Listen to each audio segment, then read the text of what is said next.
This week has been full of packed with a lot of sporting activities. By that I mean Champions League fixtures were being played this past week. And one particular thing that happened in the course of the week is ever since Manchester United qualified for the Champions League, a lot of Manchester United fans have not let me rest. One particular one is Austin Otieno, who was determined to make my life miserable. Apart from Austin Otieno, there is a team of Manchester United fans in the studio, that is Cherish Etale, Cindy, John Patton, Clint Asena, and also part of that, just when I thought I was done with Manchester United fans, a Manchester United fan appeared in the studio today. That is, I'm talking about my guest today, that is Bryce Juma, who's going to be helping me make sense of the fixtures in the Champions League. Just before we get into the topic on Champions League, the following games were played in the course of the week, and this is how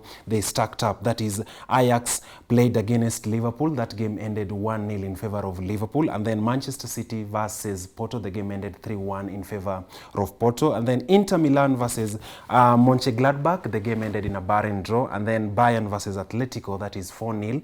And PSG versus Manchester United, Jesse Tete was just over here jumping in the studio because they won that game against PSG. And then there's Lazio versus Borussia Dortmund, the game ended 3-1 in favor of Lazio. And then finally Olympiacos versus Marseille. And then yesterday there was a game that was between Arsenal. Arsenal won that particular fixture. I just had to mention it because I'm an Arsenal fan. Now, Bryce, thank you so much for finding time to come on studio.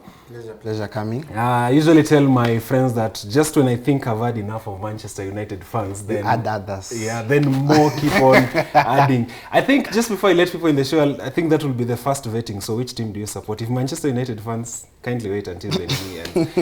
But talking about the Champions League fixtures that happened this week, were you impressed by the performance of some of the teams this particular week? I think I was impressed by Bayern, which I didn't expect to score 4 goals against a defensive team of Atletico Madrid, which was so surprising. Real Madrid losing, they were also bashed by the newspapers in Spanish, so it was just an awesome week for me. Okay. Bayern Munich can't seem to miss the goals because look at German Bundesliga last season. They were on a scoring spree, you know. Yeah. And the pattern seems to be continuing. Let's talk about Ajax versus Liverpool. What was your take on that particular game? I wasn't surprised because I knew Fabinho will be played as a defender because Klopp did it against Chelsea and they defended a good game. So when it came to against the Ajax, they were playing like, okay, Ajax, they were doing some counter-attack, but they didn't find the net. So bad luck to them, but that own goal was a good goal. Yeah, at the center of Liverpool, there's the whole conversation about Van Dijk's injury. Yeah. So what do you think is going to be the impact of Van Dijk missing in the league in terms of the other fixtures that they're going to play? I think I want to be seeing some clean sheet like we are used to because there's no Alisson, there's no Van Dijk there. You have Gomez and Fabinho, but Fabinho can sometimes mess up because he's a center midfielder. There are some tackles he doesn't know as a defender. So I don't see some clean sheets happening there, but I don't see them losing games because there is Thiago there in the midfield, so they have a creative player. Okay. Just before Van Dijk went out, the couple of games that they played, remember they were beaten. The time Villa. The time that you guys also lost 6-1. I just had to throw that. That particular time. One conversation that most people were talking about is the fact that the past couple of days, if you look at the goals that have been scored against Liverpool, have been defensive blunders that at some point to Virgil Van Dijk. What's really going on with Van Dijk? I think Leeds. They somehow like Leeds and Aston Villa, so they played under pressure and they like doing their wing backs like going front, so they leave Van Dijk and Gomez behind. So it was at some point some problem. So like when like Arnold, like today I can say Arnold is the last season. Arnold has been poorly performing since the beginning of the season. So I think it wasn't Van Dijk. I think it was the wing backs. They were not coming back as expected. Okay. The other game, Olympiacos versus Marseille, 1-0. What did you make of that? I think I didn't see much about that game. Marseille played well. Olympiacos, they were terrible defending. They always being scored another one. So I think Marseille deserved that goal. Okay. The other interesting fixture, of course, is Manchester United versus PSG. Let us forget about allegiances at this particular point. Tactically, team-wise, in terms of the composition of the players in the team, did it look like you guys were going to win that game?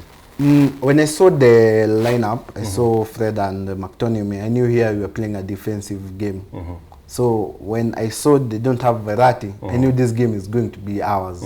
Because PSG without Verratti is like Mbappe and Neymar trying to force the ball from midfield upwards. And when you force like a game from midfield up to upwards, when you reach there, you're also tired. You see, Tuzembe was throwing Mbappe out, like Mbappe and Neymar didn't come up with that game.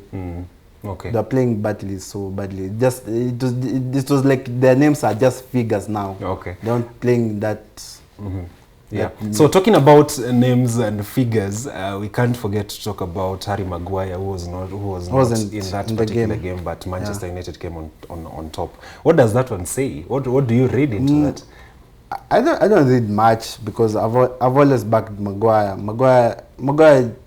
You know, sometimes you can wake up bad. Yeah. You have bad days in the office. You have a bad day in the office and you have a good day. Like the game of Newcastle, he had a good day. He performed well. He scored. He had a shot. He had a good defense.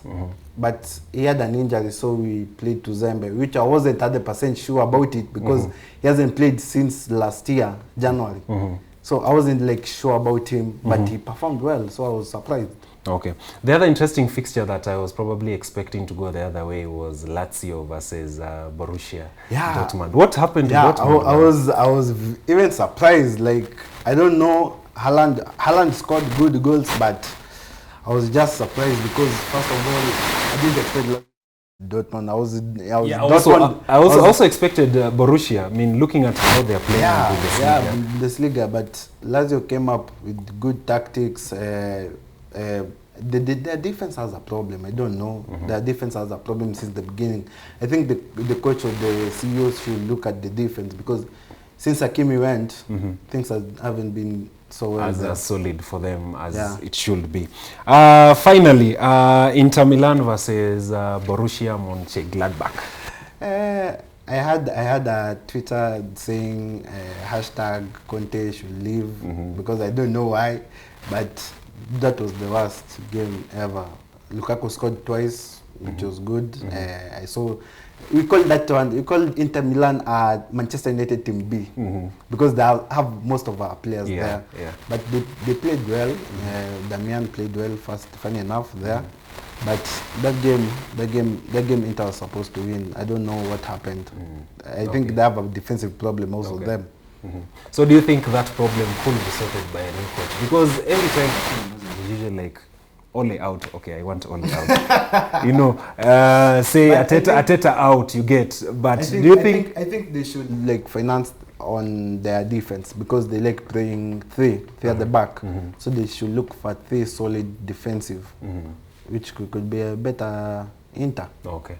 Finally, as we wrap up the conversation, I think it will be important for us to look at the games that are going to be played this weekend. There is Aston Villa versus Leeds United. Yeah. So what do you make? What do you make of that? Any surprises? Any goals you think are gonna be seen in the match? I think since Aston Villa is the only team has been 100% in depth and how they're playing, how they're defending. So I see Grealish destroying some defensive of Leeds, but I see a 2-2 goal there. Okay, but also you have to look at Leeds. You know, Leeds have given some of the top teams a run for their money, like goals in terms of goals.